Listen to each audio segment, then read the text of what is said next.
Hi, everyone. Thank you so much for joining about that. So my name is Svetlana Mamaeva, and here's my presentation about financial empowerment. So very quickly, just to introduce myself, I'm a first-generation Canadian. I moved to Canada when I was in high school, so I'm also an immigrant. I came here to study finance, and about 3 years ago, I graduated.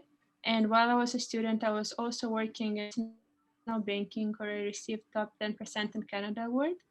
And just last year, I started my project called FinPowered, where I provide free financial education. And this is a part of my project for Miss World, where I will be representing Canada later this year. So let's get right into it. I see we don't have a lot of time, unfortunately. So first, let's talk about managing debt.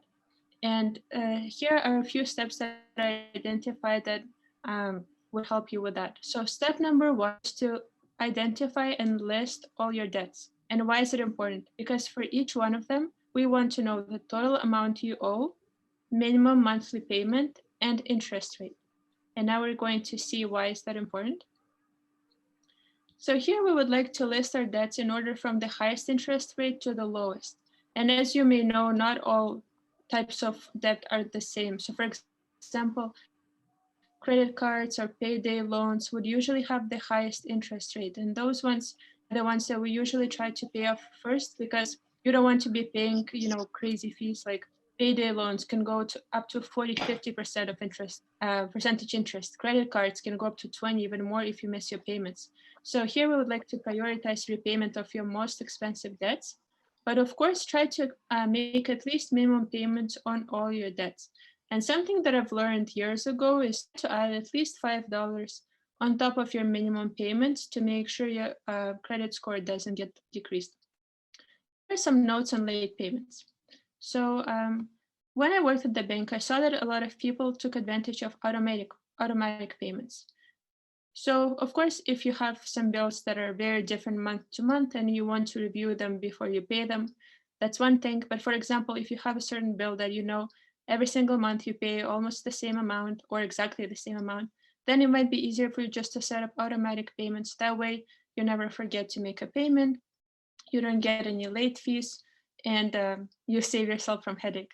If you can't afford a payment, it's really important to not just leave it aside. For example, I run a lot of my workshops at different shelters, and they tell me, oh, if I can't afford my visa payment, can I just leave it aside? I haven't looked at my visa for a year or 2 years. And of course, that's not the way to go about it because missing credit card payments will increase in significantly, in fees and can also significantly increase your interest rate. So of course, if you can't make a payment, don't just set it aside. Call the vendor, Visa, or any other type of vendor, and try to make an arrangement. So usually they would provide some sort of options where they could break down your big balance into a certain month. You can make it in several payments, not just Visa, but other vendors as well. So if there are some payments that you can't afford at the moment, don't just leave them aside. Take some actions to make sure that the vendor is aware that you want to make a payment and you're planning to do that. Here's the recommendation that I personally like the most, and I try to recommend it to everyone. And it's something that I've learned from working in banking for almost 3 years, that a lot of mistakes and a lot of headaches could be saved by following this simple step. Just taking a few extra moments at the end of each month to review your statements to prevent losses. So when I mean review your statements, for example, it doesn't have to be like a paper statement. If you use online banking, just take 2 minutes at the end of each month to quickly look through your transactions to see like where the money went, what payments came in, what went out. And usually we think, oh, yes, we know everything that's going on. But trust me, taking those 2 seconds can show you a lot of things. First of all, you verify your transactions. Second of all, you can stop small things from becoming big things. So for example, from running workshops, I say this recommendation to everyone, and people would tell me things like, oh, just from doing this, they realized that they were, for example, having some subscriptions that they no longer need, and now they like remembered about them and cancel them. Or for example, some people told me they found out they had a subscription for Amazon Canada and Amazon US, or some small things that you really don't notice if you don't check, but over time, over months, over years, it could really accumulate to a large amount that you could have saved otherwise. Of course, it would also help to look for unauthorized charges. And once you look at your transactions, it's very easy for you to see areas where you could cut back on your spending. So for example, when I was a student, I would see that, oh, maybe too much money is going for coffee, or, like small things that we don't really consider, but over time they can really add up. It's also very important to understand your accounts so you can maximize their benefits. So for example, just like we talked about managing your debt, the same goes with managing your regular accounts that are not for loans. Assess the list of all your bank accounts to understand what are the basic features. If I say that, I mean fees and rewards. So usually, for example, most like checking or even savings accounts sometimes would have some type of fees and rewards. And of course, it's really important for you to be educated on those, because if you know them, you can't take full advantage of them and you can't make educated decisions. Because just think about it, when you go at the bank and being there, I know how many times they even want to have clients who are immigrants, someone who maybe is new to the country, and so many times they try to take advantage of those people. But it's really important for you to only use the accounts that are useful to you. And if there are certain things that you don't understand, if there are some accounts that you don't understand their features, you don't understand what are they best used for, you have all the rights to call the bank, come into the bank, ask for that information, because keep in mind that their job is to open as many accounts, sell as many credit cards, and your job is to be educated for yourself, to make decisions that are good for you and not for the bank. So it's really important to take that step. At the same time, there are a lot of accounts that have no fees. So for example, in Canada, there are certain banks such as, and these are usually like subdivisions of larger banks, but some that I could think of right now are Simply Financial, or also Tangerine Banking. And those are the subdivisions of larger banks that have no fee accounts. So with that being said, usually that means that it's not like really a traditional type of bank where you could go into the branch and do your transactions. This is mostly for people who do most of their things online and just use online banking, don't really need to go to the bank. So if you're one of those people, if you don't really need to go to the bank, then there's really no need for you to pay fees for that if it's something you don't use. So again, like I said, don't be afraid to ask your bank for more information, and just keep in mind that their job is to sell as many products as they can, open as many accounts as they can, and not necessarily they have your best interest in mind. So it's really important to not be shy. And many times, even if it's not your first language, for example, in the location where I worked at the bank, we had most people speaking Spanish. We had a lot of people speaking even like Russian and Italian. So it's a lot of branches have people who speak multiple languages. So even if it's not your first language, it's something that could be accommodated. So here, let's talk about getting into savings mindset. So here, I like to say that starting to save is like going on a diet. It's really important to start small and to be realistic. Don't try to make, huge changes in your life that would not be sustainable, that would make you uncomfortable, because here the most important part is to start something that you're comfortable with, and that way you can prolong it over a long period of time. And to really help you with that, it's very beneficial to set up automatic saving transfers.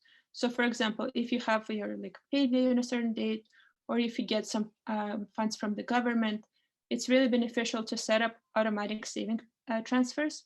So that way, as soon as your money comes in, right away, a portion of it goes into your savings. You don't even need to think about it. And then you would be surprised how quickly over time it would build up to an amount that's, noticeable, tangible for you. And you would be proud of yourself that you did that. And making it automatic requires no effort from your end. So that's very beneficial. Build your emergency fund. So in COVID, all of us saw that many times things could go very unexpectedly, and it's not something that we can always be prepared for. So having something like 3 to 6 months of your expenses saved in your emergency account would be very beneficial for those types of situations. So if something unexpected happens, if you're caught off guard, you're not completely, stressed and anxious of what you're going to do because you have some type of safety net that could cover you in the situation. And so now that it's very tempting to get a little bit too into online shopping. And so here I'm sharing some tips for you that could help you to stop that and to help you save. So first, give yourself a 1-day cooling off period when tempted to click buy.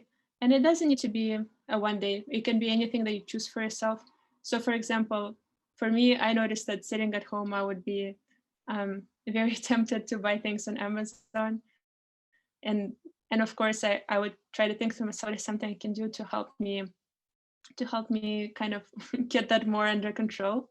So for me, for example, in my case, I'd say to myself, okay, Friday's the day that I can order things from Amazon. So for example, during the week, if I'm right away tempted to click buy, I would say to myself, okay, if it's not urgent, then I'm going to think about it on Friday.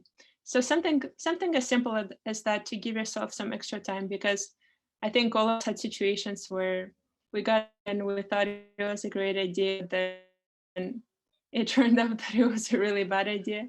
So giving yourself a little bit of time to think about it is always the way to go. Think twice about sales, because many times, different vendors and different companies would try to make it seem like an amazing deal.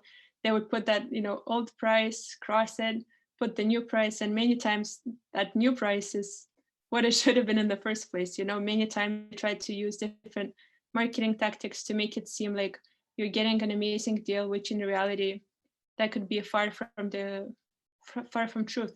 So if you want to buy something, I'm going to jump in a little bit into tip number 4. Explore your options before buying. Check different websites, check different stores when we're back to normal, because usually when they try to make it look like a great deal, that could not be the case. Also, if you're buying something just because it's on sale, ask yourself, is it something you truly need, or are you just tempted to buy it because it's on sale? Many times we can be tempted to buy things that we don't necessarily need. So tip number 3 is to delete your credit card number from online shopping accounts, because right now that we're all sitting at home, and of course many stores are losing money because people are not really going to the stores and not buying things, and don't have that many occasions to dress up for, to look good for. Most of us are just sitting at home. So they're really anxious to get your money and to get more sales. So something that they've been using for a long time, for especially online accounts, is that you save your credit card information, you pre-save your mailing address and everything like that. And you wouldn't even realize how you can mindlessly spend more than you should, just because it's so easy to spend it. So for example, just going back to Amazon again, right? You click 2 things and that's it. Your money is gone, and maybe you don't even realize how much you're spending just because it's so easy. And deleting your credit card information, just looking back at tip number 1, just gives you a few extra moments to think about it, while you're looking for your card. And sometimes when it's so easily available, sometimes we can spend more than we really should. And tip number 5, to save a bit more, is to cancel subscriptions and memberships that you rarely use. So for example, just like we talked just a few slides before, when you review transactions, it will be a great time to see, okay, maybe this is something I don't really need anymore. And so then you can cancel it. But again, if you never checked your transactions, maybe you would not even remember that you subscribed for something. Here are some budgeting tips. So first, it's really important to review your spending habits, because you can't change something before you recognize the problem and before you see that the problem is there. So that's why, like I said, it's really beneficial to check your transactions. Budget every month before it begins, because usually, more or less, we would know what the expenses would be for the month, what would be some of the things that you're covering every month. And of course, it would not be exactly the same every single month, because life could happen and different things could happen. But more or less, you could predict that and budget before the month begins. Be realistic and give yourself grace. Just like with savings, it's really important to realize that okay, you can plan for it, you can try to be perfect, you can outline all the expenses, but maybe that wouldn't always be the case. And if you do slip and fall, then it's very important to give yourself grace and continue going instead of just completely, giving up on the whole idea just because something was kind of hard to maintain in the first place. And adjust your budget to emphasize debt payoff, because like we said in the beginning of the presentation, the interest rate for debt, especially for credit cards, for payday loans, could be extremely high. And for example, you could be, saving and investing money.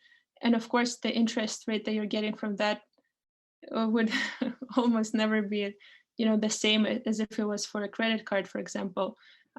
Because usually, like, I'm sure you know it yourself, with the banks you want to borrow, the interest rate is crazy high, but if you want to save, it's usually very, very little. So, and that's how banks make money. But of course, if you want to save, that's very admirable. That's something that needs to be done. Like we said, you need to have that safety net, but also keep in mind that if you have your debt, it's really important to prioritize that as well.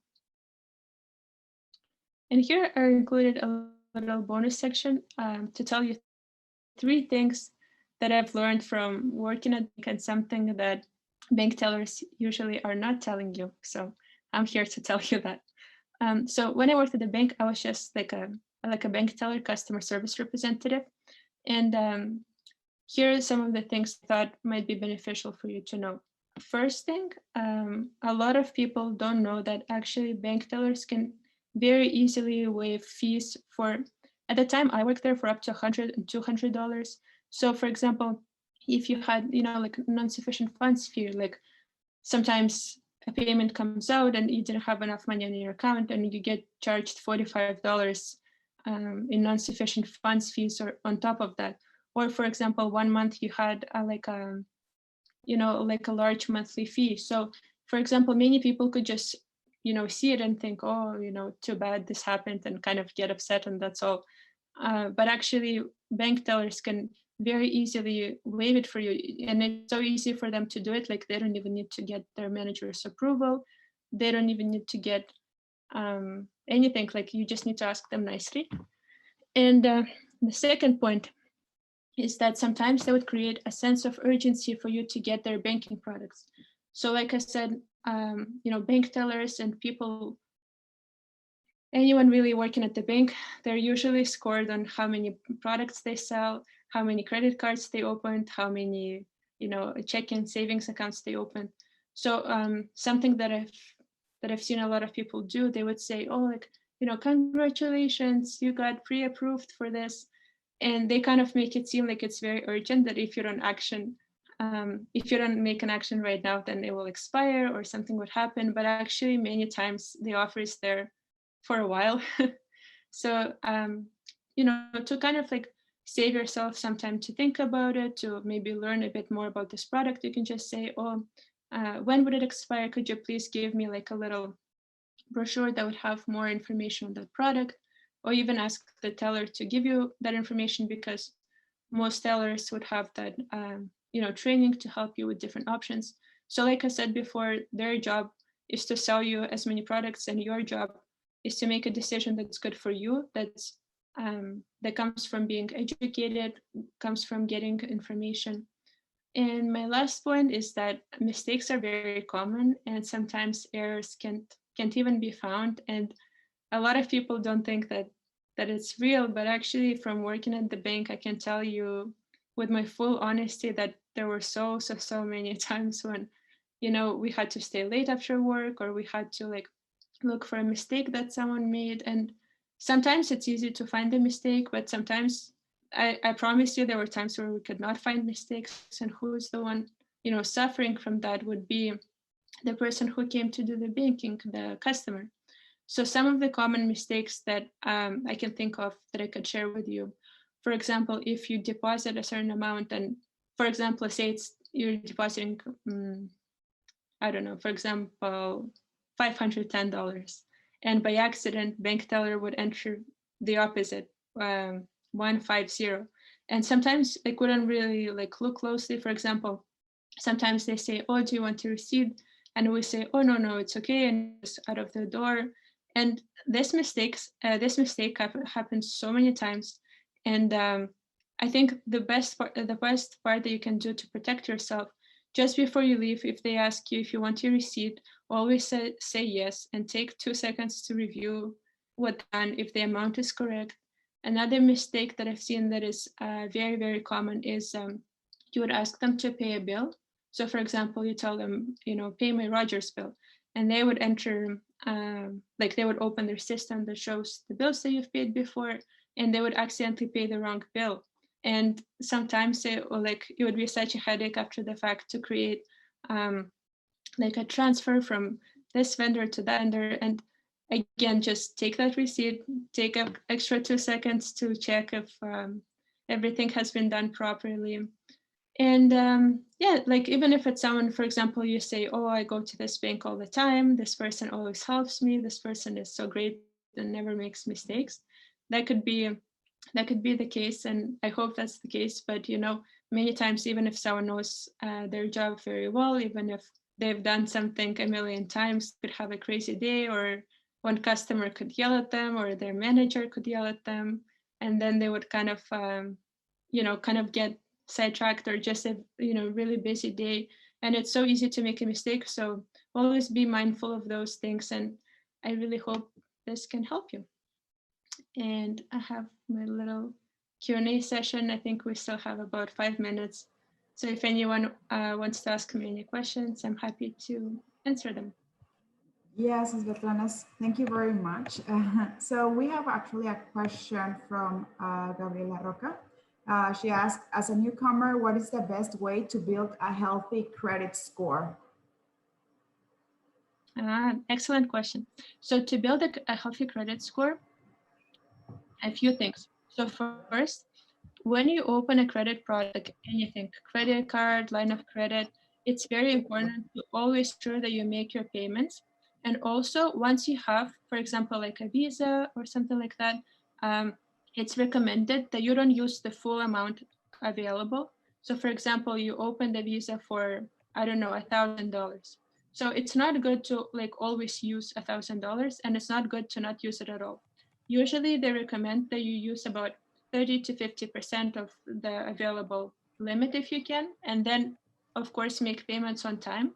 And another thing that builds credit is that you keep it open for a long time. So for example, if you opened one Visa and you had it for, I don't know, for example, like some time passed and you had it for 5 years, and then you want to completely close it and open a different one, it's usually better to have the one that you had for the longest time, because on file that they see that you had it for a while, you are good with making your payments, and that would build trust. And of course, like I said, the most important thing is to make sure you don't fall behind on your payments, like with Visa, with everything else. Because with Visa, many times, people like even me, like when I came here, I wanted to open something that to start building my credit. But if you fall behind, and you know how sometimes they write in very small letters that if you miss 2 payments, then your interest rate goes to like 25% and can go even more. And of course, no one wants to pay that. So in your admirable desire to build your credit, just be careful to not fall into those traps. Thank you very much, Svetlana. Also, I have a question. Like, what about getting credit? Is it good to get like a lot of credit cards? Like, I don't know, there's Canadian Tire credit card, and then the other, I don't know, several credit cards that they offer. Is it good, like for the credit score? Although you don't use them like too much. That's it. And oh, sorry, you disconnected and I didn't hear. Sorry, I had bad internet and I lost you for a second. Oh, okay. So I was just asking if having like several credit You're cards. asking if it's good. Yeah. Yes. So yes. Okay, perfect. Good. Sorry, or I don't know. yeah, I'm not sure if it's my recommendation is do not open a lot of. Oh, can you guys hear me? Yes. Yes. Yes, it's Svetlana. Go Okay, ahead. perfect. Sorry. So my recommendation. my recommendation is do not open like too many credit cards, because then it's hard to even like keep track of all the credits that you have. That's why I said in the first like slide, list all your debts. So only, you know, only open like I think maximum two or three. I don't think you need more, because the most important thing about those cards is to remember they exist, to make their payments on time. Because if you open like 5,000 cards and you forget about half of them, you're not doing yourself a favor, and you can just find yourself in a situation where like it's just too overwhelming and you can't even balance, which completely destroys the whole idea of wanting to create good credit score. Great. Thank you very much. Anyone else has any questions? Cindy, Tanya, do you have any questions for Svetlana?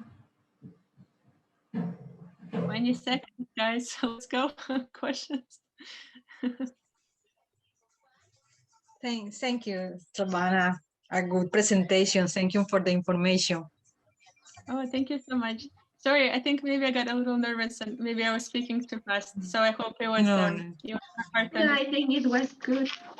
Yeah, That's great. Yeah, thank you so much for sharing. Thank you. Thank you. Thank you.